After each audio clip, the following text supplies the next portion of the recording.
Graça e paz, a turma de pastores.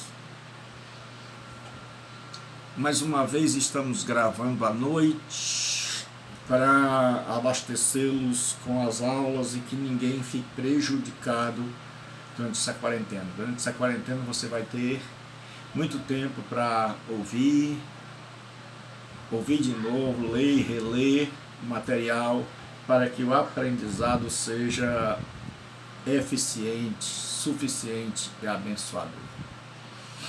Nesta noite nós compartilhamos com a turma de pastores a doutrina da soteriologia, e dentro da soteriologia nós estaremos estudando com os irmãos queridos e amados a doutrina da justificação. Nós vimos que existe uma ordo salutis, ou uma ordem da salvação. Então nós vimos a regeneração, a conversão com arrependimento e fé. Nós vimos a regeneração. São 3 vídeos devido à dificuldade de postar no YouTube. Todos sabem que todos estão fazendo uso das redes sociais, e porque o meu celular também ele grava meia hora, e eu tenho gravado para 3 turmas, fora as pregações, fora as preparações de aula, a preparação de aulas. Então eu conto com as vossas orações, porque as lutas são enormes, o computador fica escuro, as teclas muitas vezes não funcionam. Eu gravo uma aula, quando eu vou olhar para tentar postar no YouTube, a aula não sai, não diz que não gravou, grava um pedaço, aí trava. Então as lutas espirituais são muito grandes e eu conto com as orações. Nós vamos estudar hoje sobre a justificação. A justificação é muito importante para nós protestantes, porque ela é a doutrina que alavancou a reforma protestante. É a doutrina que redescoberta por Lutero, porque já era ensinada na Bíblia. Ela agora é a doutrina emblemática da fé protestante. Então nós que fazemos o SETAD, Seminário de Educação Teológica das Assembleias de Deus, nós vamos estudar hoje a justificação. Nós vamos ver algumas definições. Primeiro, do Wayne Grudem.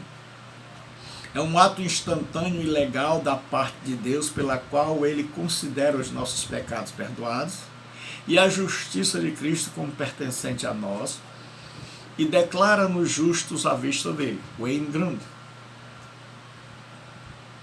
Então, quando nós estudamos 3 grandes doutrinas da Bíblia, dentro da soteriologia, a salvação, nós estudamos a regeneração, que nos lembra família, nascimento, que nós passamos a pertencer à família de Deus. A justificação, e estas doutrinas ocorrem ao mesmo tempo, a justificação nos lembra um fórum, é um termo forense, e é o tema de 2 cartas paulinas, a carta aos Romanos e a carta aos Gálatas, que é a justificação por meio da fé. Porque a grande controvérsia nos dias de Paulo era como o homem pode se justificar diante de Deus. Como é que nós podemos nos tornar justos? E alguns defendiam que a justificação era mediante a observância e prática da lei. Jesus, quando ele está pregando, um certo doutor da lei se levanta e diz: Senhor, mestre, qual o grande mandamento da lei?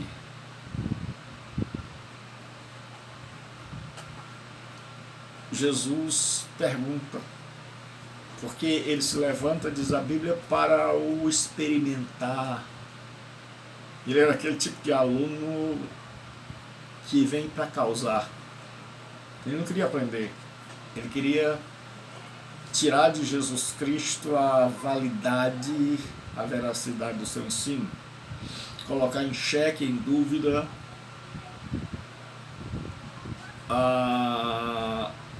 o ensino de Cristo. E aí Jesus diz: como é que você o interpreta? Como é que você lê a lei? Você é doutor da lei? E ele diz: amarás o próximo, amarás a Deus sobre todas as coisas e o próximo como a ti mesmo. Jesus, de uma forma irônica, disse: acertou, você foi na mosca. Jesus disse: agora vá e faça. É simples. Vá e faça. Ame a Deus e ame ao próximo, porque todos os outros mandamentos estão pendurados nesses dois. Só que aquele homem percebeu agora que ele tinha se metido na enrascada, porque ele tinha que saber que ele não amava a Deus sobre todas as coisas e não amava o próximo como a si mesmo. Então havia aqueles que defendiam que era possível guardar a lei e a revelação do Espírito Santo mediante os apóstolos é que a única maneira de nós nos tornarmos, de nós nos justificarmos, sermos absolvidos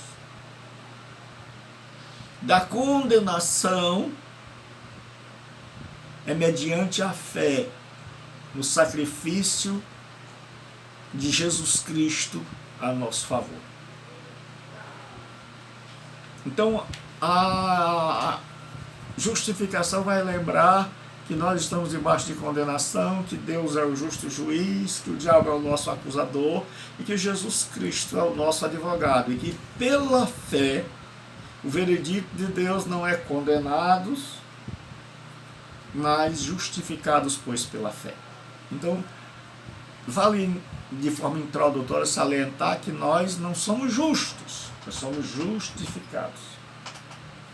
O que é isso? É que Deus, mediante o que Jesus Cristo fez, porque o que nós fazemos demonstra que nós somos injustos. Se você olhar para a sua vida e para a minha, você vai ver que nós cometemos muitos atos de injustiça. E a única maneira de sermos colocados numa posição reta, justa diante de Deus, é confiando em Jesus Cristo através da fé. É crendo em Jesus Cristo. E o Berkoff diz que é um ato judicial de Deus no qual ele declara, com base na justiça de Jesus Cristo, que todas as reivindicações da lei são satisfeitas com vista ao pecador. Ou seja, em Jesus Cristo, tudo que a lei exigia foi cumprido. Não é que a lei foi destruída, não é que a lei perdeu o valor. É que em Jesus Cristo a lei tem o seu cumprimento. É o ato judicial pelo qual, por causa de Cristo, a quem o pecador está unido pela fé, Deus declara que o pecador não mais está exposto à penalidade da lei, mas restaurado ao seu favor. É a declaração do Strong. Gilberto Rebouças declara assim: é o veredicto de Deus em declarar justo o transgressor que a ele se chega mediante a fé em Cristo. Ou seja, a justificação é uma declaração judicial, forense. Nós comparecemos diante do juiz como pecadores condenados e apresentamos a esse justo juiz a obra expiatória de Jesus Cristo a nosso favor. E o juiz, com base na obra de Jesus por nós, porque se fôssemos só, receberíamos a condenação, mas porque apresentamos a Jesus e sua obra, porque pela fé vamos à presença de Deus, então ele nos declara justos. Nós não somos justos, mas fomos declarados justos, e aos olhos de Deus agora somos justos. necessidade da justificação? A ausência da justiça na humanidade. Como está escrito, não há um justo, nenhum sequer. Aí você vai pegar o seu material de aula, com a bibliografia vastíssima que você tem aí, e vai abrir na justificação. Não há um justo nenhum sequer. Por isso precisamos ser justificados. Não sabeis que os injustos não hão de herdar o reino de Deus? Então a primeira necessidade da justificação é porque não há nenhum justo. É porque todos pecaram. É porque não há um sequer. Porque não existe homem, com exceção de Jesus Cristo, que seja justo. Porque todos estamos debaixo de condenação. Porque a Bíblia diz que o salário do pecado é a morte. Então não há um justo, não há ninguém que tenha obedecido e satisfeito a lei de Deus. Então todos nós estamos abaixo da lei, todos nós transgredimos a lei, todos nós somos condenados. Aos olhos de Deus estávamos debaixo de condenação. Em segundo lugar, por causa do pecado, porque todos pecaram. Não apenas um, mas todos nós pecamos. Há pessoas que dizem, mas eu não tenho culpa do pecado de Adão, mas você não tem a virtude salvífica de Jesus Cristo na cruz do Calvário. Então, se você não consegue aceitar que Adão era nosso pai, e que nós estávamos lá nele quando ele pecou, então nós também não podemos estar em Cristo na cruz do Calvário. Então eu resumo dizendo assim, quem não está com Adão no jardim, na queda, jamais pode estar com Jesus na cruz e na ressurreição para ser reerguido. Então, para que eu seja justificado, é necessário que eu aceite a minha condenação. A Bíblia diz, por um homem entrou o pecado no mundo e pelo pecado a morte. A morte passou a todos os homens porque todos pecaram. Nós não pecamos para nos tornar pecadores. Nós pecamos porque já somos pecadores. Assim como a mangueira não dá manga para ser mangueira, ela dá manga porque já é mangueira. Nós pecamos porque já nascemos pecadores. Eis que eu nasci em iniquidade, e em pecado me concebeu a minha mãe. Então, nós precisamos ser justificados, porque Deus não vai levar para o céu nenhum pecador. Por causa do estado de condenação, há uma crença de que nós vamos ser condenados depois do juízo final. Mas a Bíblia diz que nós já nascemos debaixo de condenação. E que nós já estamos condenados, que a raça humana já está condenada. Olha o que Jesus diz, e foi Jesus. Quem nele crê não é condenado, mas quem não crê já está condenado, porquanto não crê no nome do unigênito Filho de Deus. É o que João está escrevendo. João está nos dizendo que quem não crê já está condenado. É por isso que nós precisamos evangelizar. É por isso que nós precisamos levar a palavra com conhecimento e unção do Espírito Santo, porque nós estamos pregando a pessoas que estão debaixo de condenação. É como se nós fôssemos bombeiros e a pessoa estivesse no alto de um edifício que está pegando fogo de baixo para cima. Então estas pessoas estão condenadas, fadadas a serem mortas pelo fogo. E cabe ao bombeiro ir lá e fazer o possível para salvá-las. E a humanidade se encontra nesse estado debaixo de condenação, com as chamas do inferno prontas para lhes queimar. E cabe a nós, com a água pela palavra, levarmos a mensagem do Evangelho para que essa pessoa seja justificada, esta pessoa que já está condenada, que não vai ser condenada no juízo final. E aí você pergunta, mas professor Gilberto Rebouças, para quê?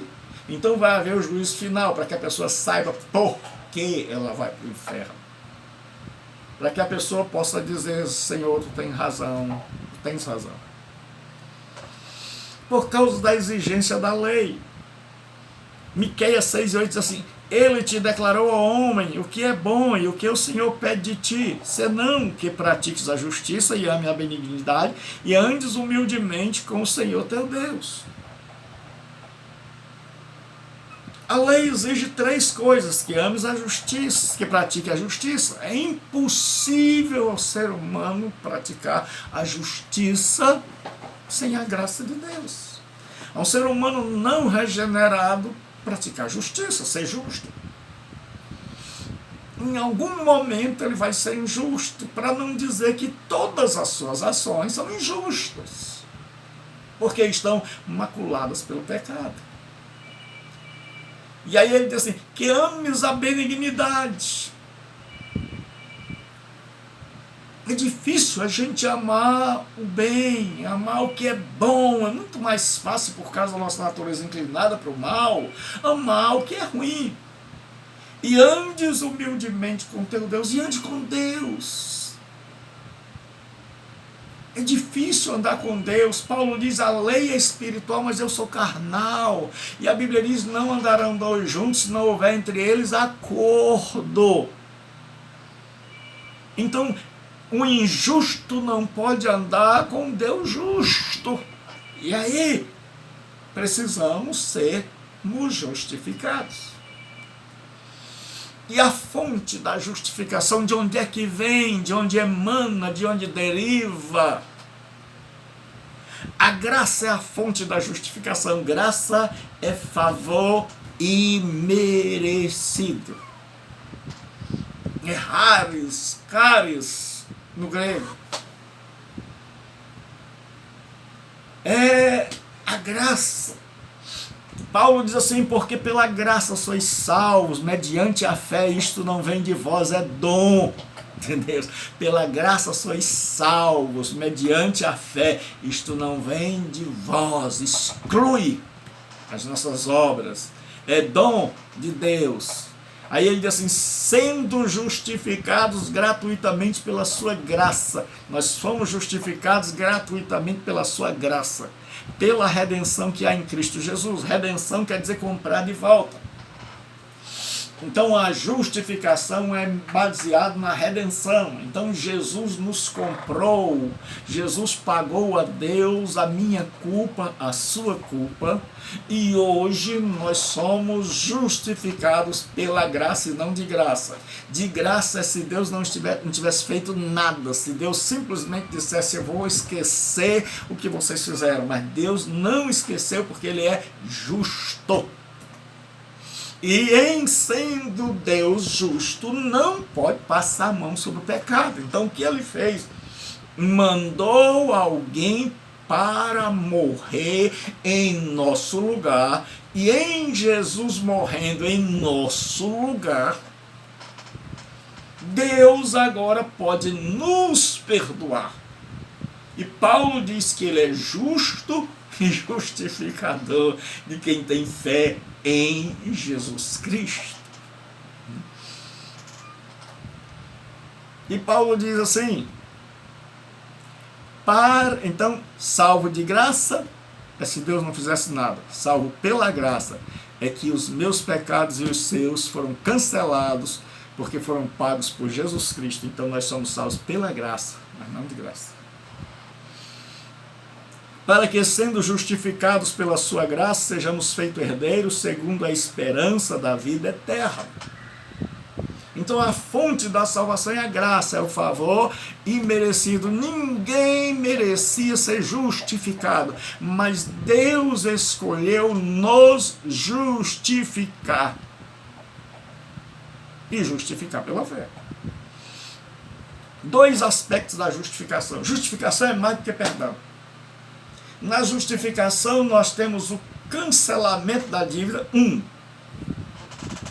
O primeiro aspecto da justificação é o cancelamento da dívida. Nossa dívida é apagada. O segundo aspecto da justificação é que a justiça de Cristo é colocada na nossa conta. É o que a gente chama na teologia de imputação. Imputar quer dizer creditar na conta. Então, em primeiro lugar, Deus perdoa os nossos pecados. E em segundo lugar, transfere para nós a justiça de Jesus Cristo e nós a recebemos pela fé. Então, em primeiro lugar, o primeiro aspecto da justificação é o cancelamento da dívida. E quando vós estáveis mortos nos pecados e na incircuncisão da vossa carne, vos vivificou juntamente com ele, perdoando-vos todas as ofensas, havendo riscado a cédula que era contra nós nas suas ordenanças, a qual de alguma maneira nos era contrária, e tirou do meio de nós, cravando-a na cruz. Este escrito que era contra nós, provavelmente é a lei.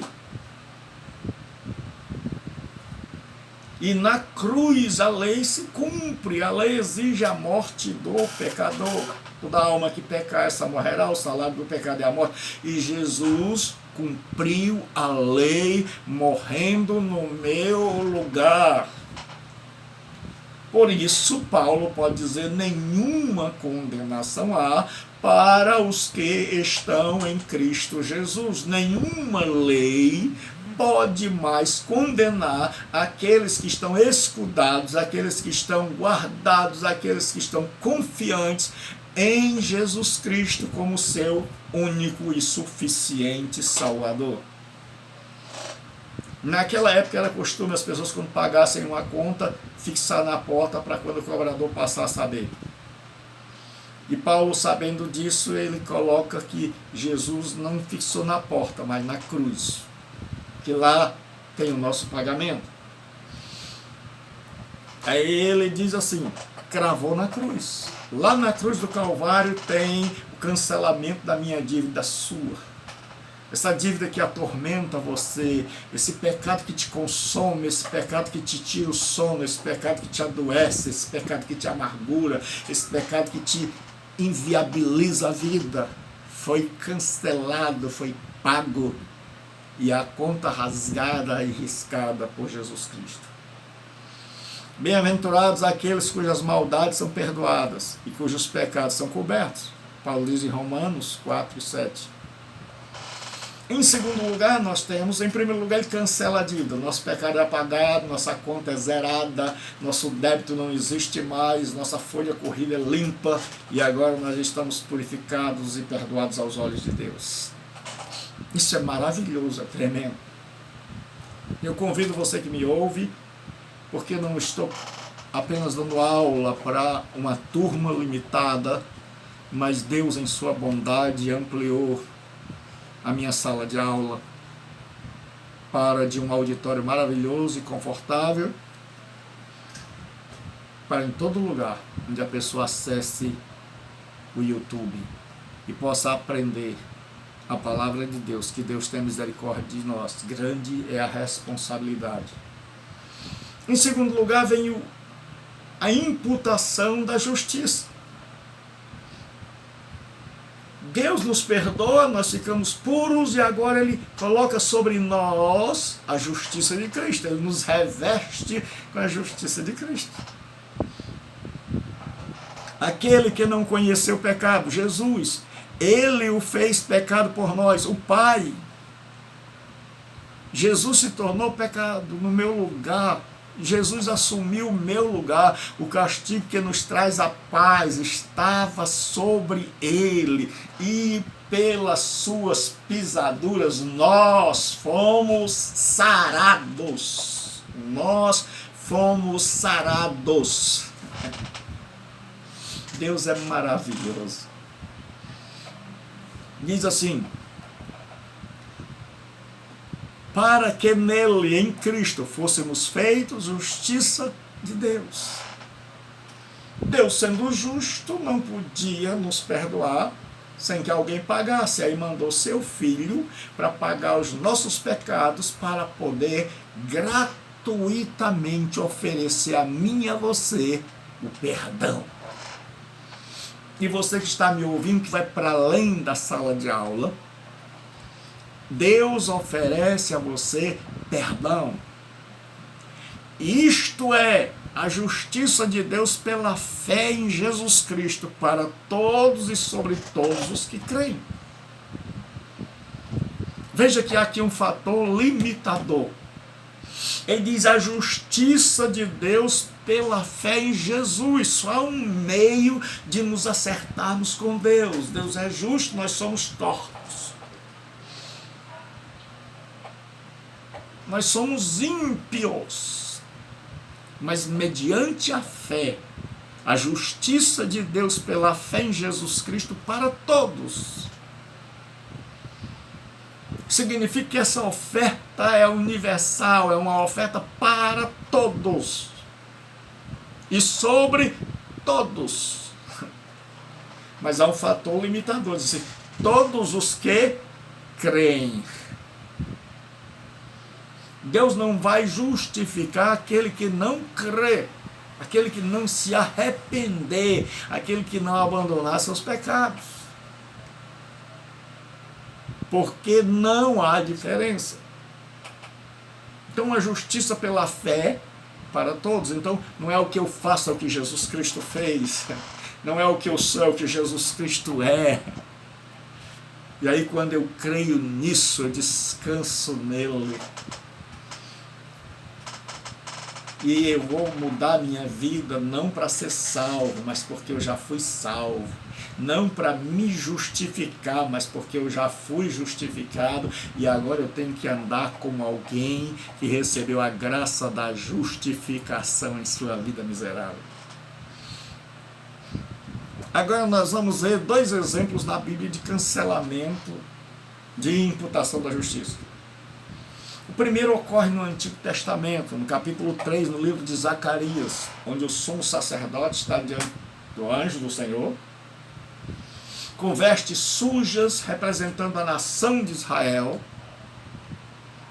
suplicando pela nação, e o diabo está à sua mão direita para se lhe opor. E o anjo do Senhor diz, afasta-te, Satanás, porque este é para mim um tição tirado do fogo. Josué e a nação de Israel, que havia voltado do cativeiro, do fogo do cativeiro, era uma nação, agora era como um tição tirado do fogo. Eles foram para o cativeiro, eles mereciam serem destruídos, mas Deus é justo e misericordioso. E aí Deus tira a nação de Israel e Josué do fogo. E Deus diz, este é para mim um tição tirado do fogo. E Deus diz, tirem essas roupas velhas e vistam uma roupa nova, coloquem um turbante sobre a sua cabeça. Então a justiça de Cristo é isso. No cancelamento da dívida, ele tira a roupa velha, tira o pecado. Na imputação da justiça, ele coloca a roupa nova e uma veste nova.